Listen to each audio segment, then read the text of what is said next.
శుభమస్తు. శ్రీరామ జయం. ప్రతి నెలలో ఒక సంక్రమణం ఉంటుంది. సూర్య సంచారం ఒక రాశిని వదిలి మరొక రాశిలో సంచారం ప్రారంభం చేయడంతో ఈ రాశి మార్పు ఉన్నటువంటి సమయానికి సంక్రమణము అంటుంది జ్యోతిష శాస్త్రం. అలాగే ఆ సంక్రమణం ఏర్పడిన రోజు సంక్రాంతి అన్న పేరిట ఒక పండుగను కూడా మనం నిర్వహించుకోవాలి అని కూడా నిర్దేశిస్తుంది. జ్యోతిష సంబంధితమైన ఈ సంక్రాంతి పండుగలలో ఈనాటి విశేషం తులా సంక్రాంతి. మనకు తెలిసి జనవరిలో వచ్చే మకర సంక్రాంతి చాలా పెద్దదిగా చేస్తూ ఉంటాం. అలాంటి సంక్రాంతులు ప్రతి నెలా ఒకటి ఉంటాయి.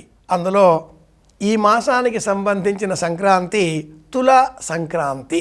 మకర సంక్రాంతి రోజు ఏ విధంగా నువ్వులు అలదుకుని స్నానం చేసి నువ్వులు దానం చేసి అలాగే దశదానాలు చేసి పితృదేవతలకి ప్రీతికరంగా తర్పణాలు చేస్తూ ఉంటామో, గుమ్మడికాయ దానం ఇస్తామో, అలాగే ఈ రోజున పితృదేవతల అనుగ్రహం కోరి తర్పణం వదలాలి. ఈ తులా సంక్రమణానికి ఇంకొక ప్రత్యేకత కూడా ఉంది.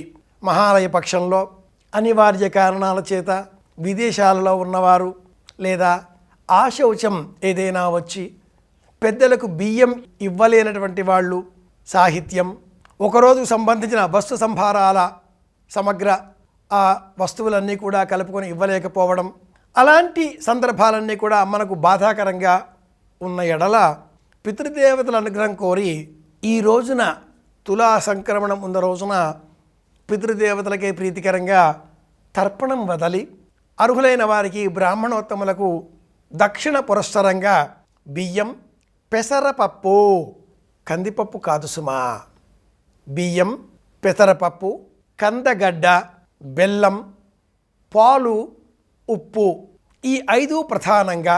కందగడ్డ లభించనప్పుడు ఇంకేవైనా చేమగడ్డలు, చేమకూర, వీటినైనా నంజు పదార్థాలు ఉంచాలి.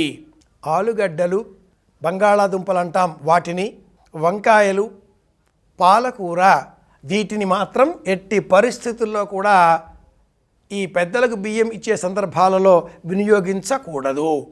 తప్పకుండా ఉండవలసినవి మట్టుకు బియ్యం, పెసరపప్పు, పాలు, బెల్లం, ఉప్పు, ఈ 5 తప్పనిసరి. ఇక మిగతా అవన్నీ కూడా మనం చేర్చి దక్షిణ పురస్సరంగా ఏదైనా ఆలయంలో బ్రాహ్మణోత్తమునకు లేదా అర్హులైన వారికి ఎవరికైనా ఇచ్చేసి గతించిన తండ్రి, తాత, ముత్తాత పెద్దలందరినీ కూడా తలుచుకొని నమస్కారం చేసి 2 గంటల తర్వాత భోజనం చేయాలి. ఉదయం అంతా కూడా ఉపవాస వ్రతం చేయాలి. ఇంట్లో పెద్దల చిత్రపటాలుంటే తప్పకుండా వాటిని చక్కగా తుడిచి గంధం, కుంకుమ బొట్టు పెట్టవచ్చు.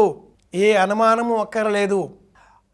లోపల ఉండే చిత్రపటానికి బొట్టు ఉంది కనుక ఫ్రేమ్ కట్టించిన తర్వాత ఆ అద్దం పైన బొట్టు ఎందుకు పెడుతున్నారు అనేవాళ్ళు ఉంటారు.